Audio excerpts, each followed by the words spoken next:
The group included groundbreaking Asian Americans like Vera Wang and Joan Shingang, I'm going to pronounce it, Shanga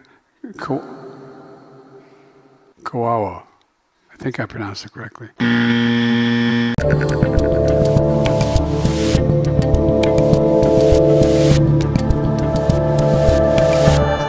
Rubin Report. I'm Dave Rubin. I think I pronounced that correctly. It's May 16th, 2023. We're live streaming on Rumble, YouTube, and Locals. Share, subscribe, tap that notification bell if you have not. If you want to join us for the post-game show, which we do every day after the show, rubinreport.locals.com. And I have to say, this is day 2 being back in studio after our international trip. Yesterday, I was kind of shaking off some of the rust. I realized at the end of the show that I wasn't particularly funny yesterday. And I know it's very important that you people tune into the news and laugh about it because everyone's completely bananas. And today I will be easing into more comedy and the old Dave that you've come to know and love. That's what we will be getting to today. The theme of the show, because, you know, I did this international trip and I was really trying to focus on culture. What is right in some other places, and contrast that with what is wrong in America right now. And we have a lot wrong with our culture, whether it's family, whether it's what's coming from our media and our educational institutions and not knowing what's true or false or boys or girls or any of those things. Also this obsession with race that we have. So Phoenix found this clip yesterday. It's from about a year or so ago. Of Oprah Winfrey. Now, you remember Oprah. She had a big talk show for a couple decades in America. She often is now seen eating bread in a forest with some of her friends, but somehow not gaining weight. Remember that commercial? That was a thing. She was always in a forest at a very nice table. She would find this very fancy dining table with a chandelier in the forest. She'd eat bread with a bunch of other women who frankly looked a little overweight, but somehow they were never gaining weight. Anyway, she's also been in some movies and done some other things. We found this video of her commenting on fatherhood in the Black community, and I thought it would be a nice way to frame the show today because so much of what's going on here, we always are arguing about politics, but it's not really about politics, right? It's about our cultural norms, what's going on with all of us spiritually, our families, our relationships with each other, and then politics is just a reflection of all of that screwiness. So I want to talk about sort of fatherhood, the importance of men in society, and how that's related to why we end up not knowing if boys are girls, and we have open borders and all sorts of stuff. So we're going to talk about nationalism. We're going to talk about strong men and a whole bunch more. I'm feeling quite strong today. I had my coffee. I ate a little toast this morning. And before we get to all of that, let me talk to you about Phoenix Capital. You know, with banks collapsing and the turbulent state of the stock market, millions of Americans have watched their retirement savings disappear. I want to share with you a unique investment opportunity that's not only protecting retirement savings, but investors are seeing consistent yields and growth. Phoenix Capital Group is offering high-value U.S. oil and gas investments through their corporate bonds. It's a way for people to invest in energy assets and diversify their portfolio. Yields range from 8% to 12% APY, paid monthly with different qualifications and maturity dates. Phoenix Capital Group is a tech-led energy company owning in some of the most lucrative basins across America.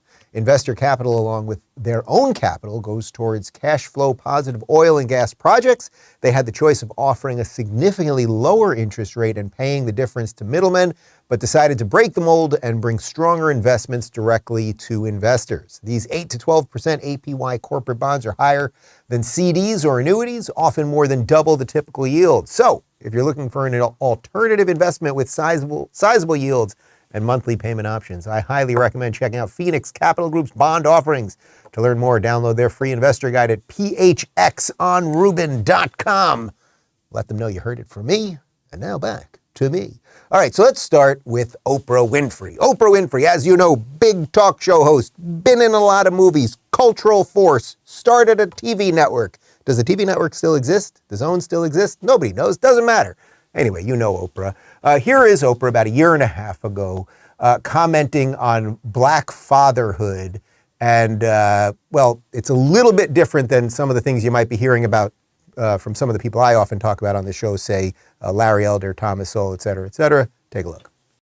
There's been this landmark study from the Center for Disease Control, which debunked many of the myths surrounding Black fathers. It found that the majority of Black fathers live with their children.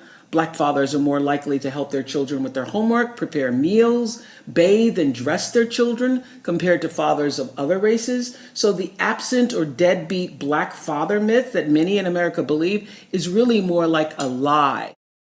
Okay, so we're going to get into some of her confusions in just a moment, and some of the guys that I talked about, Larry Elder, Thomas Sowell, for example, we're going to get you numbers on that.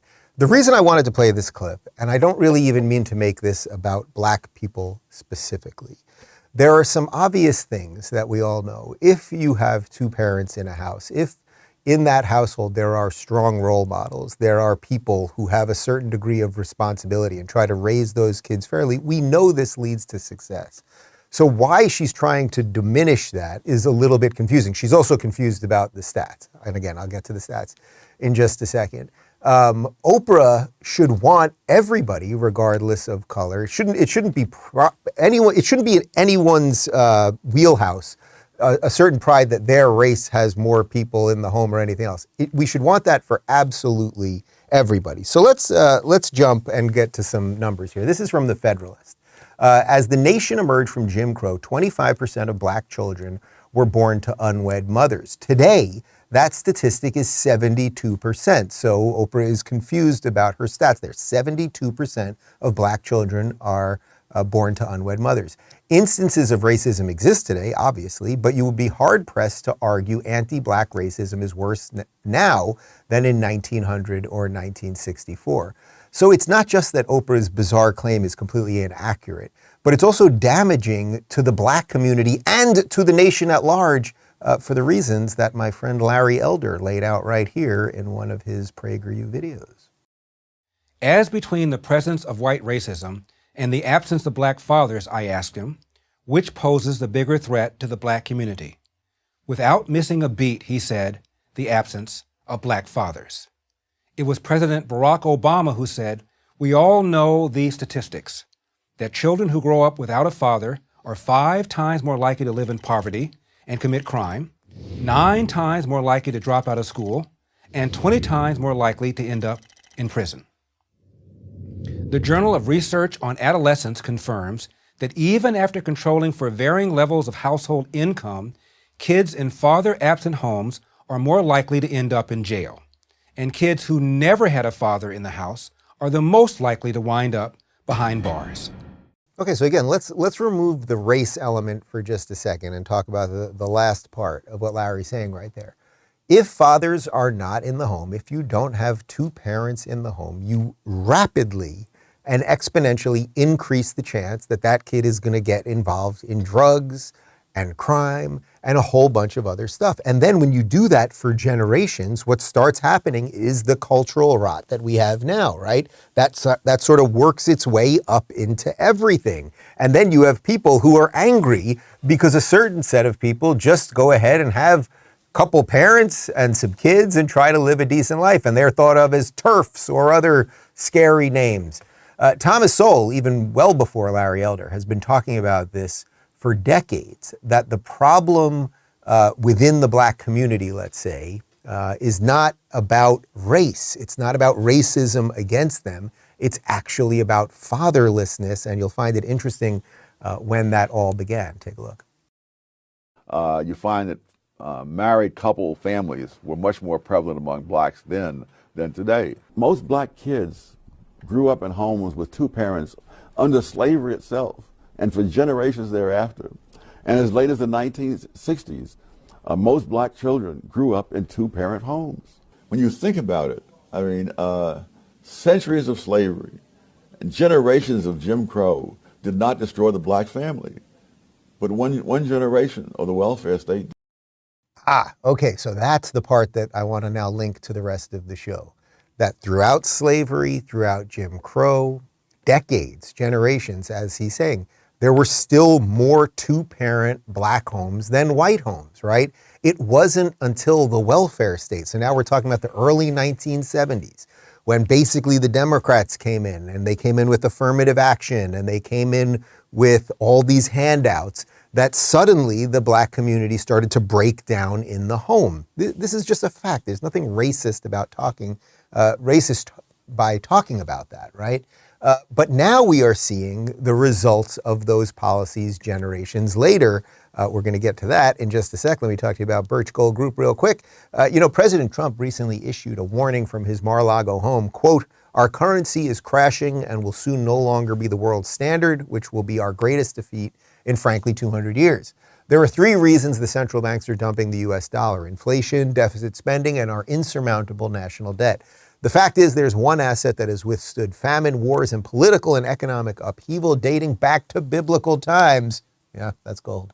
"And you can own it in a tax-sheltered retirement account with the help of Birch Gold." That's right, Birch Gold will help you convert an existing IRA or 401k, maybe from a previous employer, into an IRA in gold. And the best part, you don't pay a penny out of pocket. Just visit birchgold.com/Dave today for your free info kit. They'll hold your hand through the whole process. Think about this. When currencies fail, gold is a safe haven. How much more time does the dollar have? Protect your savings with gold like I did. Birch Gold has an A+ rating with the Better Business Bureau and thousands of happy customers. Visit birchgold.com/Dave to get your free info kit on gold. birchgold.com/Dave. And now back to me. Okay, so our whole country, everybody, guys, not just black people, need to realize that there is a crisis here, right? There is a crisis in the family. There is a crisis in fatherhood. There's a crisis in manhood. But with that said, why is it that black Americans are suddenly opposing things like illegal immigration? Because it hurts their communities even more, because their communities are already banged up as is because of the welfare state that Thomas Sowell is talking about. So the reason I did all of that at the front was to get you to this part, because for the last 2 weeks or so in America, we have been dealing with the impending end of Title 42 and this absolute onslaught of our borders, right? And what's happening? The federal government is just letting tens of thousands of people. They are not the tired and the poor and the huddled masses. These are people who just want to get into America, right? And often they're bringing drugs and crime and a whole bunch more. They are rampaging through the border towns in Texas. They are going to sanctuary cities. Fortunately, I live in a place called the Free State of Florida, and we are shipping them out when they get here. But what is happening?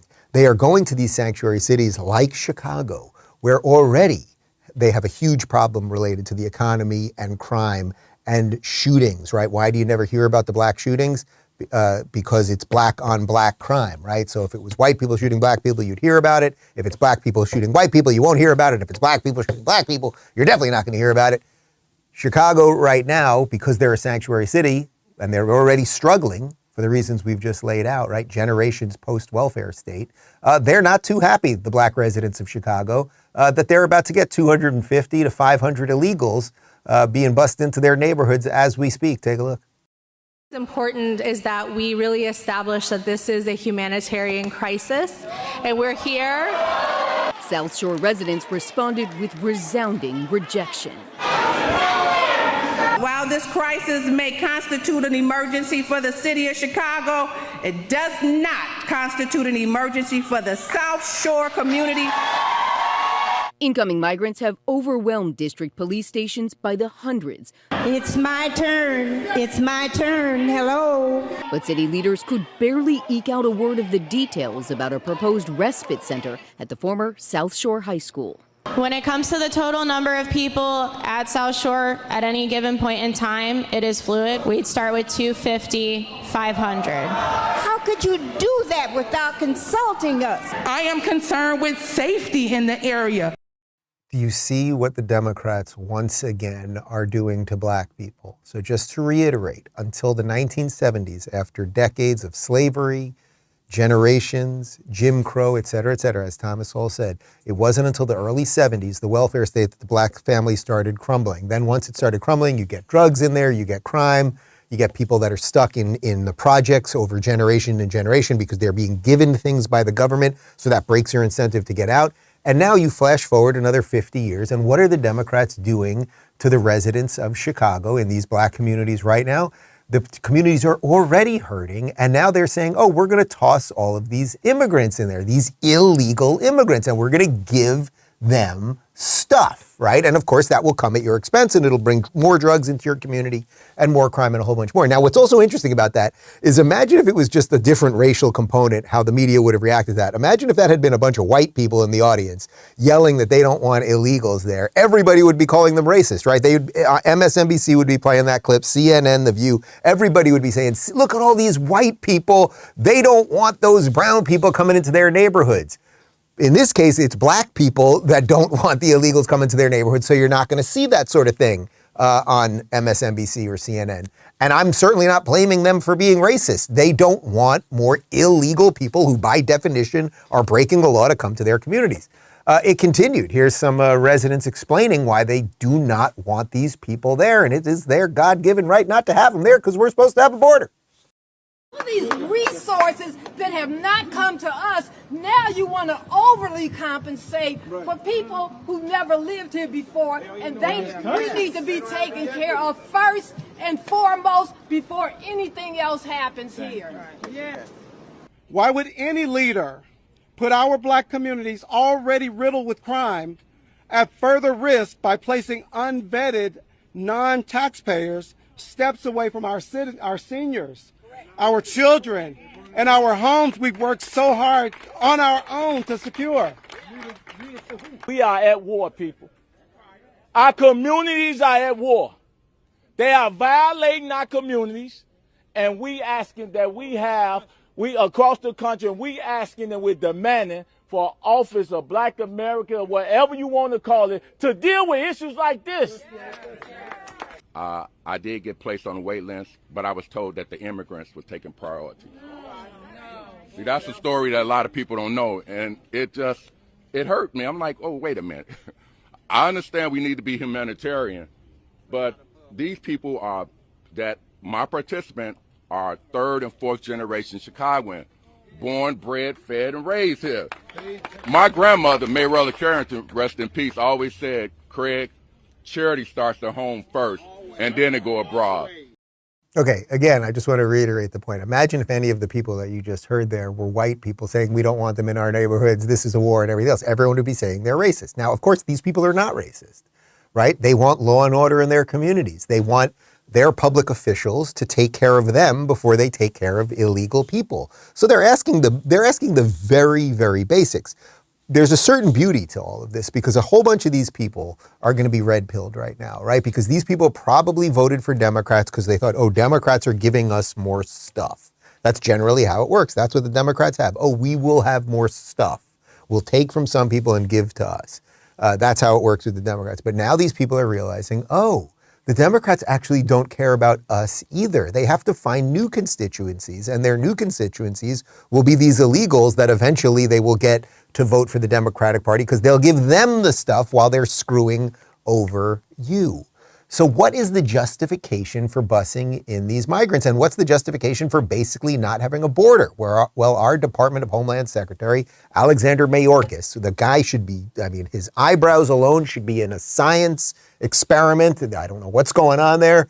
Listen to his answer. Listen to this ridiculously, you might say racist answer on why we should bring these people into the United States. What is the economic cost of your broken immigration system? Since there are businesses around this country that are desperate for workers, there are desperate workers looking for jobs, desperate workers in foreign countries that are looking for jobs in the United States where they can earn money lawfully and send much needed remittances back home. What is the cost of a broken immigration system? That is the question that I am asked, and that is the question that I pose to Congress, because it is extraordinary. Oh, it is extraordinary, because basically what he's admitting there, he's saying, oh, there are people that want jobs in other countries, and our businesses here need workers. So yeah, we're just letting everybody in. So first off, he's in complete dereliction of his duty. Now, this idea that somehow we need people to take our jobs here. Now, I get it. There are certain jobs that a whole bunch of people don't want. That absolutely is true. When we bring in migrant workers and they're working in our fields and all of those things, it's not necessarily the most fun job. It's physical and it's tough and everything else. But we have an awful lot of unemployment, especially post-COVID. We have an awful lot of unemployment. So wouldn't a sane society, if we were in a sane society, wouldn't we be encouraging people to take jobs that are tough? Not so that you have to be in the field every day for the rest of your life, but hopefully with some chance to make a little bit of money, keep that money within your family and your community. He's more interested, seemingly, in having illegals come here, work those jobs, and then send that money, the remittances, back out of the country. It's so incredible. And the fact that they are telling it to us, they are telling us right in front of our faces, and we are just kind of letting it happen. But this is why the members of these communities are protesting Mayorkas, and they're protesting their own Democrat officials in places like Chicago.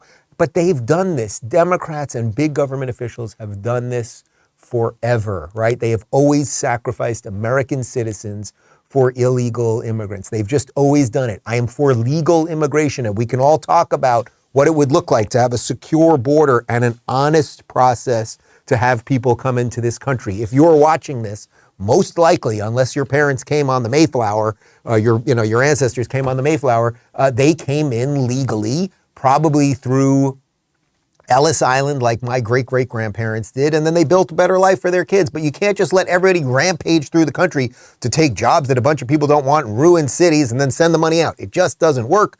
Here's a little more from Thomas Sowell on just that. You're as dubious about the editorial position of the Wall Street Journal, which is consistently pro-immigrant, as you are dubious of the President of the United States, because your point is neither one of them really knows in enough detail who these 11 million people are, whether they're doing net good or harm to the economy. So you don't buy the Wall Street Journal argument that on net, surely they're doing more good than harm, more economic good than harm. You don't buy that? No. And especially when they're trying to talk about having people in agriculture. I mean, this is a country that has had a chronic surplus of agricultural output for decades on end, costing the taxpayers billions upon billions of dollars. But because the federal government subsidizes the output, the surplus, right? Yes. All right. Yeah, yes. And in fact, I think the federal government subsidizes the water that creates the surplus that it then subsidizes again. And I think that any discussion of people in the abstract drives me crazy, because there are no abstract people. 100 years ago, people understood that. And so when there was a debate about immigration, there was a multi-volume set of tomes about the characteristics of the immigrants from various countries. How do their kids do in school? They had the guts to be picky. Yes. They said, we'll take some. Yes. But they better do us good. Yes. Okay. You know, it's funny what Sowell's saying right there at the end. That's what you would be construed, or you would be told you are racist if you say that. Now, what? We're going to have some set of rules related to who can come into the country. We're going to see where they're from and what they believe and what their cultural norms are, and are they involved in criminal activity, and are they pushing fentanyl through the border and a whole bunch of other stuff? Will they assimilate properly in the United States? That sounds like crazy right-wing America First MAGA stuff, coming from one of our greatest intellectual minds in the last probably century. But guys, the question remains. So why are these illegal aliens being bussed into our cities and flooding our border right now? Like, basically what happened in the last 2 weeks that now we are watching a complete zombie invasion of the United States? Well, here's the Washington Examiner explaining what happened. We had Title 42 expire on May 12th, just a couple days ago, and here's what's going on. It's the stroke of midnight on East Coast, and it's official. The Title 42 policy that was brought on under President Trump has now been canceled under President Biden. And what that means is migrants now who cross the border illegally will no longer be immediately expelled back to Mexico, back to their home countries. It's a huge moment for the United States, as 2.8 million people have been expelled back to their countries under this policy. It opens up Border Patrol to a really catastrophic situation should the more than 10,000 people who have been crossing daily continue to come, continue to rise in numbers, and place more of a burden on processing centers. The Biden administration is prioritizing quick releases into the United States. Seeking asylum is not required. And right now, we're bracing for a surge of asylum seekers at the ports of entry as well as between those ports of entry. Guys, I just can't be clearer. Like, the Democrats are trying to destroy the country, and if you don't see it, they're trying to overrun the country. Title 42 was put in during COVID so that we wouldn't have this mass immigration, illegal immigration of all of these people from all over the world coming through our border and bringing COVID in. So if they tried, Title 42 pushed them out real quick. Title 42 expires a couple days ago, and now all of these people, also knowing that, listen, if you just have to be in another country and see a video of Mayorkas, and Mayorkas is like, boy, we do need more people because people in America don't want to do those jobs, and we would like people to do those jobs, and then you can send your money back home. And now all of these people are rampaging through. Well, how many? We've got some info from the Washington Post. Illegal border crossings have topped 10,000 per day this week, the highest levels ever. And we've got a little bit more from the U.S. Border Patrol total encounters. As you can see here, 2017, about 310,000, 2018, 400,000, 2019, 860,000, 2020, 405,000. So then it went down, right? It goes down there because of Title 42 and COVID and everything else. Then it blows up in 21, 1.6 million, 22, 2.2 million, and 2023, as of today, over 1 million. Now, I also want to connect that to something else, because you might be watching and you might be going, oh, but you know, America, we're big and we can let everybody in and we're nice and we're not racist. The problem, of course, is that what these people do, some of them are good people, obviously, but some of them are not. And that's actually not the issue. The issue is you either are a nation state and you have borders and you say these are our citizens and these are not, and there's a process to become a citizen if that's what the nation wants. And some nations don't want it, and that's okay too. You should decide what you want in the nation that you live in. But we can either have a nation or not. The problem, though, is it's not just good people coming in. It's people that are often bringing drugs and crime and a whole bunch more.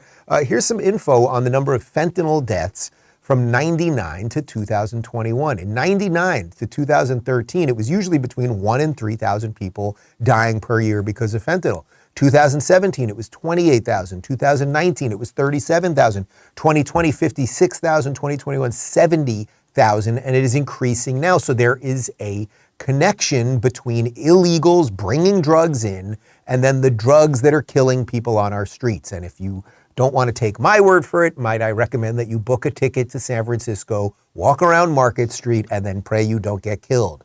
So the question here really is, does the left in America, do the Democrats see this as a problem? And the answer obviously is no, right? Biden, Mayorkas, Karine Jean-Pierre, AOC, they want our borders open. They also will tell you that we are a racist country and a patriarchal evil country. Apparently they want everyone to share in the horrors. But they are more concerned about something else, right? Instead of being concerned about the borders, what are they really concerned about these days? Well, you guessed it. They are concerned about white supremacy, because they need racial division as a wedge, basically, as a weapon to advance their political agenda, because I don't think it has any support. So you have to keep people really, really scared, in this case of white people. Here is Mayorkas once again. This guy, it never stops with this guy talking about violence in America, and you're not going to believe who he's the most scared of. In the terrorism context, domestic violent extremism is our greatest threat right now. Individuals driven to violence because of ideologies of hate, anti-government sentiments, false narratives, personal grievances, and the like. And regrettably, we have seen a rise in white supremacy. First off, I want to be very clear about one thing. I have a lot of anti-government sentiment. I am not a terrorist, and I am not calling to overthrow the government, but these buffoons, you should be resentful and sort of angry at these people. You can't take the law into your own hands, but it is that guy's job to make sure we have a border, and he's actually making sure we don't have a border. He should, I don't know if it's impeached. What do you do with these people? I don't even know what the technical term is, but the guy should be given the boot. I think that would be the technical term. Anyway, it continues, because it's not just Mayorkas that's worried about these white people. And notice they never name the white people. Can't we get a name of a white, like who's a white supremacist these days? You got your David Duke. He's the old go-to. There's that frog kid, whatever his name is. Who else? Dave Rubin. I mean, there's a couple of them, but I'm saying it's not Peterson, whatever. There's not a ton of them. That's what I'm saying. Anyway, Joe Biden, this is the elderly man pretending to be president. He has dementia. Everyone knows it. They're throwing him up for 24, which is absolutely completely ridiculous. He gave the commencement speech at Howard University. It is a historically black college, and stoked the racial flames. Enjoy. To stand up against the poison of white supremacy, as I did my inaugural address, to single out as the most dangerous terrorist threat to our homeland is white supremacy.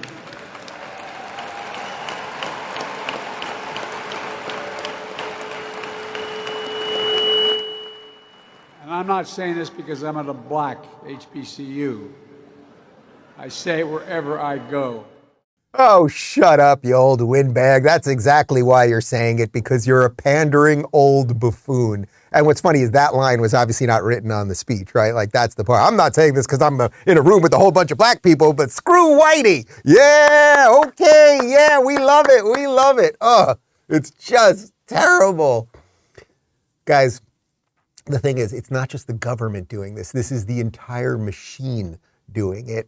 You may remember that there was, I didn't do much news for the 2 weeks that I was away, but there was another mass shooting, as there often is in the United States in these days, and it's not because of guns, it's because of mental health and drugs and polarization and a whole bunch more, but let's set that aside for a moment. There was a mass shooting in Texas, and I want to show you a little bit about how the media framed it. This is from DC Drano. He's retweeting a Washington Post article. So here's what the Washington Post says first.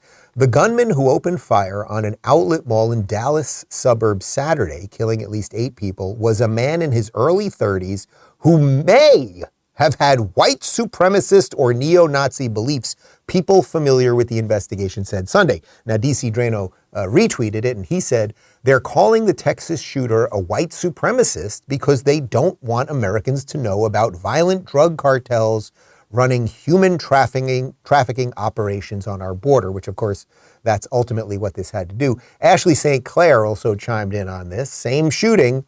The media tried to say that the mass shooter in Texas was a neo-Nazi motivated by white supremacy.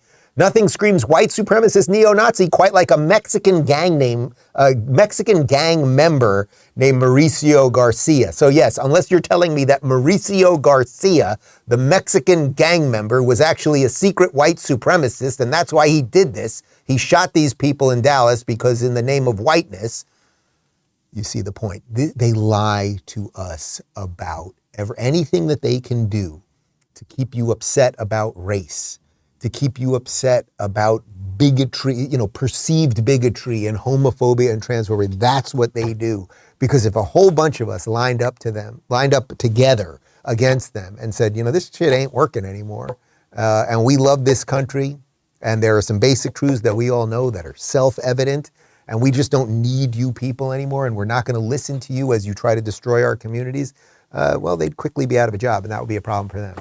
So guys, I think you get it. In essence, by stoking this false racial division amongst Americans, they're doing everything to not unify us, right? They're going out of their way to not unify us. And if you couple that with their actions on immigration, we're losing the America that we once knew, right? It is as simple as that. That, when I talk about this culture thing, like if you believe that America is fundamentally evil and you want open borders and you want to call everyone racist and all those things, then what does tie us together? And how long will we have an America that was pretty damn good for 250 years? Well, Thomas Sowell also has chimed in on that. If you let everybody in, you might change the makeup of America in ways that may not be so great. It's not at all clear that if you were to throw the borders wide open, let anyone come who wants to, that this would still be the same country 50 years from now. And so, in a sense, you can't let everybody come to America, because if everybody came to America, it wouldn't be America anymore. If everyone came to America, it wouldn't be America anymore. Now, is Thomas Sowell a white supremacist? Is the black mother who we showed you a few minutes ago, who is upset that they are bringing in illegal immigrants into her neighborhood that are taking resources away from her and her family, is she a white supremacist, right? But that's literally what Mayorkas and Joe Biden would have you believe. When people stand up for their country and their community and their family, they are labeled a white supremacist. And the cool thing about white supremacy these days, you don't even have to be white to be a white supremacist. Pretty good. So what do we do? So how do we save America? Well, I think having some level of a national identity, some level of unity through the idea of nationalism, not white nationalism, but nationalism meaning pride in America, pride in our founding documents, pride in freedom and individual choice and all of those things. That would be good. How about tightening immigration, tightening our border and things of that nature, right? How about that? That might be good. And you might be listening to this going, but nationalism, it sounds scary. So what is nationalism? Guys, it's very easy to describe. I've done several shows on this.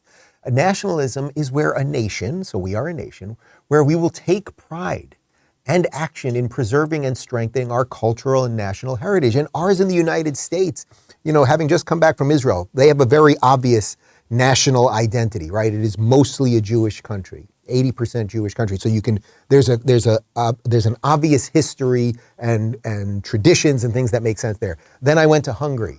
They're largely a Christian nation and they want to protect their borders and their heritage. So it's obvious. Ours is a little more complex because we are that melting pot. And that's what the left and all the people into identity politics, that's what they're using against. They're using our strength that everyone came here, putting aside the prejudices of the past.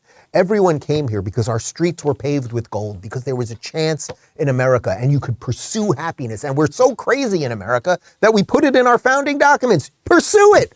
We can't guarantee it, but you may as well try when you're here. And it largely has absolutely worked. So when you say nationalism, a certain set of people are going to call you a racist and a bigot and far right and everything else. But the point is, if you're a nationalist country, you will also take care of your minorities, which is why there are 20% Christians and Arabs in Israel, and they have the exact same voting rights as every Jew there. Hungary has the largest Jewish population in Europe right now, as Jews are fleeing France and fleeing the UK because they've imported all sorts of other people from Africa and the Middle East who don't have Western values. They're exporting the Jewish people who have been there. These things are happening right now. They're a little scary to talk about, but they're happening right now. Yoram Hazony, who I've had on the show, he is the founder of the National Conservatism Movement. He explains that there is virtue actually in defending your borders and defending your national identity. Here's a little snippet. America will be able to move back towards being a tolerant country when there is an alternative that is nationalist, that is tolerant because it's nationalist and cares about America and cares that other nations should be allowed to care about themselves and do things their own way as well. I really hope I'm making the point clear here, guys. If we care about America first, and I know that's a scary phrase again to some, what he's saying there is, hey, if you care about America, you care about your values, your culture, your founding documents and all of those things, you'll find the spaces to be more inclusive of people who think a little bit differently, right? That's the way you do it. But we can't do it the way that we're doing it right now, which is everyone come in and also we're really flawed and we're horrible and we're going to constantly be destroying our economy while giving money to some people and putting criminals in these communities and all these things. This whole thing does not work. So what Yoram is saying is we have to return to the idea that this thing is good. There is a reason for the United States. The same way he's saying every nation should have that, right? And I believe that as well. Every nation on earth, if you are a nation on planet Earth, this pale blue dot floating in the big vacuum, if you are a nation, you have every right to defend whatever it is your nation agrees upon as the cultural norms. And that's what we have to figure out. You may have heard of this Jordan Peterson guy. He's talked a bit about nationalism lately. I thought this was quite good. Well, nationalism is easier to understand, I think, because you need an identity, and it has to be collective, because human beings live collectively. It's the fact that we share an identity, that we can all sit here in this room peacefully, because the identity is partly who you think you are, but it's also partly what you expect from the world and from others. And because you have an identity that's similar to you, you can sit together peacefully because you expect and desire something, and so do you, and it's the same thing. And that's what it means to have a shared culture. You have to defend that culture, and it has to be of sufficient, let's say, tightness or magnitude so that it makes sense for you to belong to it. It's not so diverse and chaotic that it means nothing. And I think that part of the reason why we're seeing a return to nationalism is because the European identity is so amorphous that people can't establish a relationship with it. And that's not a good thing. So much there. Diverse and chaotic that it means nothing. Doesn't that kind of feel like what we are in right now? They're constantly telling us diversity is our strength. But diversity is not our strength. It can be a strength within a system that makes sense. But when diversity for the sake of diversity, it's like progress for the sake of progress. No, sometimes you progress to a point, you go, boy, we actually accomplished something. This is pretty good. Let's set up shop. We don't have to keep going, right? Let's build a nation. How about that? Pretty fertile ground over here. And we fought all the bad ideas of the past to get here. You don't just go and go and go, because eventually there's a cliff. And that's what the progressives and the left and the Democrats, I'm sorry, that's what they want to take us down to. So Europe, for the most part, is really struggling with this right now. They let in all of these migrants, all of these illegal immigrants.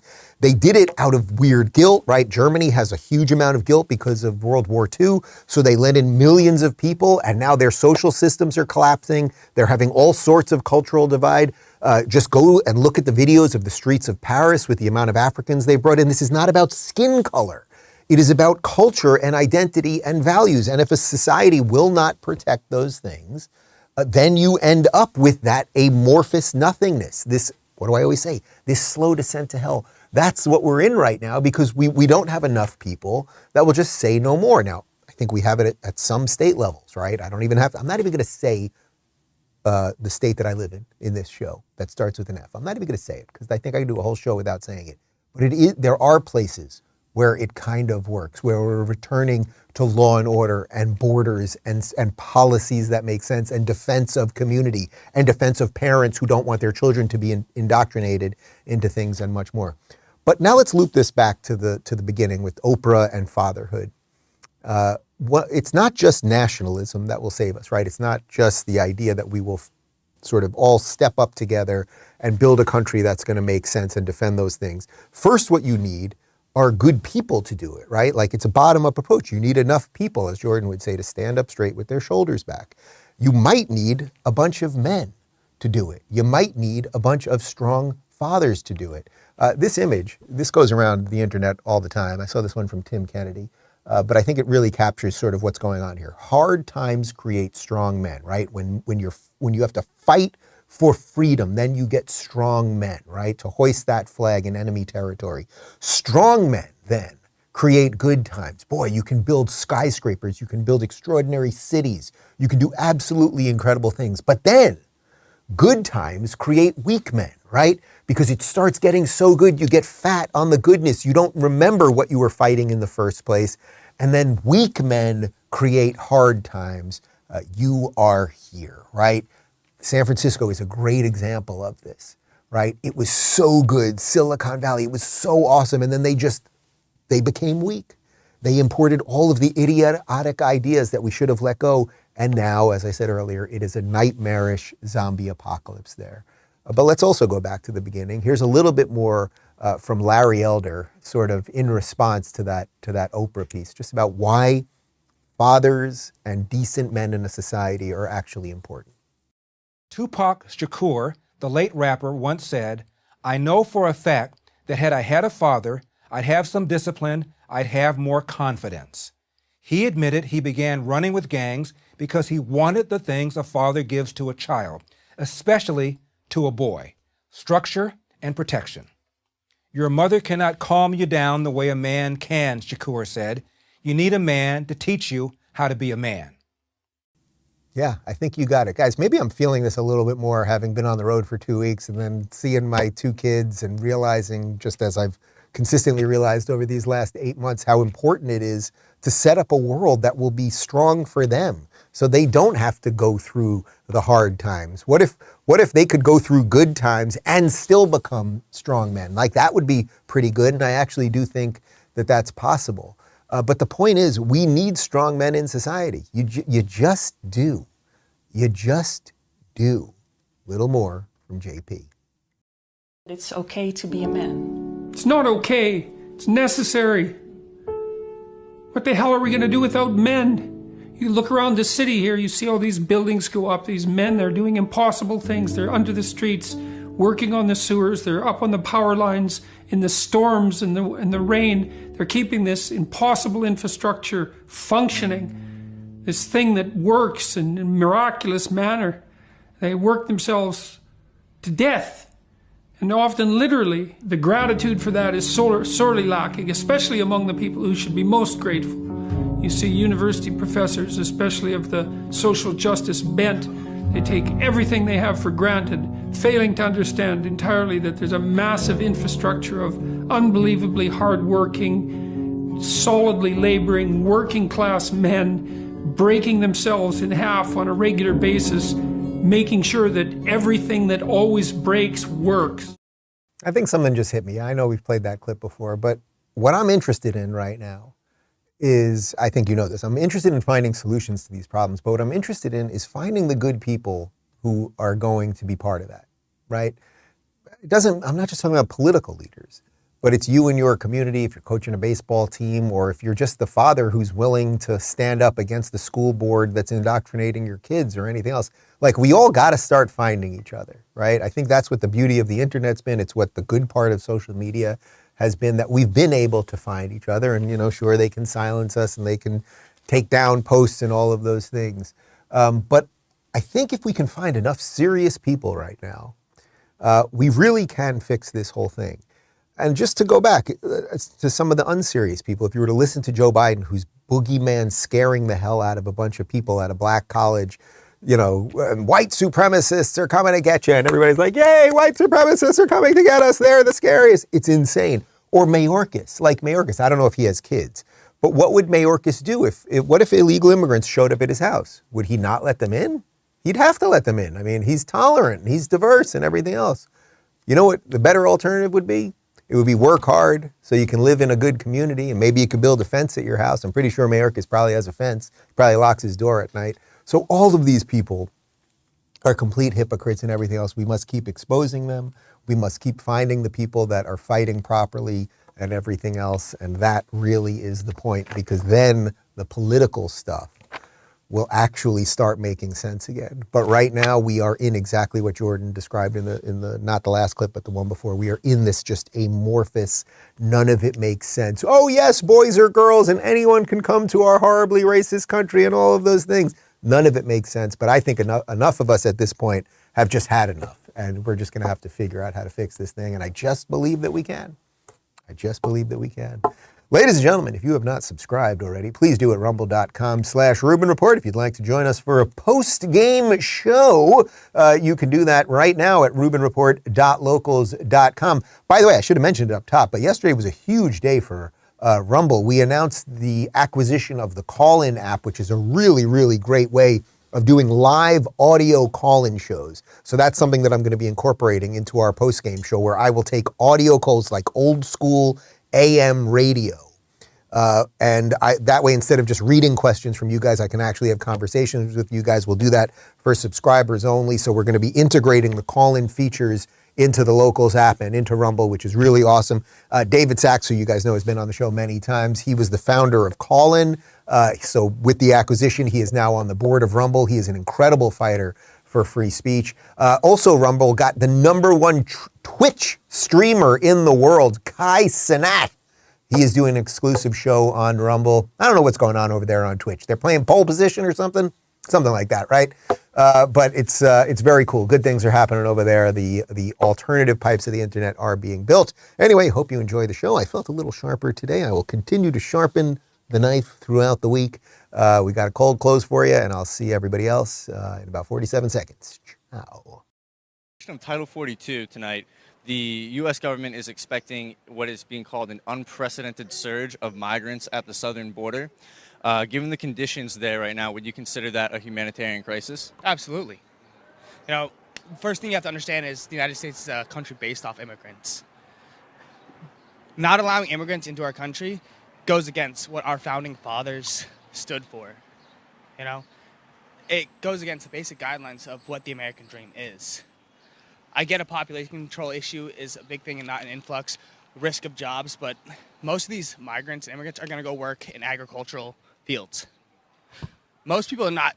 You and me, do you want to go out into a field and pick fruits and vegetables? Probably not. Are we going to? Probably not. So with that surge coming in, they're going to be coming bus to cities like Washington, D.C., to Chicago, to Philadelphia. In Chicago this week, we've seen police stations are the only places left for these migrants to stay. There has been suggestion that citizens of these cities, of Chicago, of Washington, D.C., kind of allow and bring these migrants into their home. Is that something you would be willing to do? If I needed to, yeah. If someone approached me and said, hey, I need a place to stay, I'd give them the shirt off my back. Give them the shirt off your back? Yeah. So you would also be willing then to give them financial support. We were at Union Station when the migrants came in, and there were people offering financial assistance, paying for bus tickets to get to their destination. A lot of them have family in the U.S. Is that something you would also be willing to do? Absolutely. Shirt off your back. Yes. Thank you for your time. Thank you.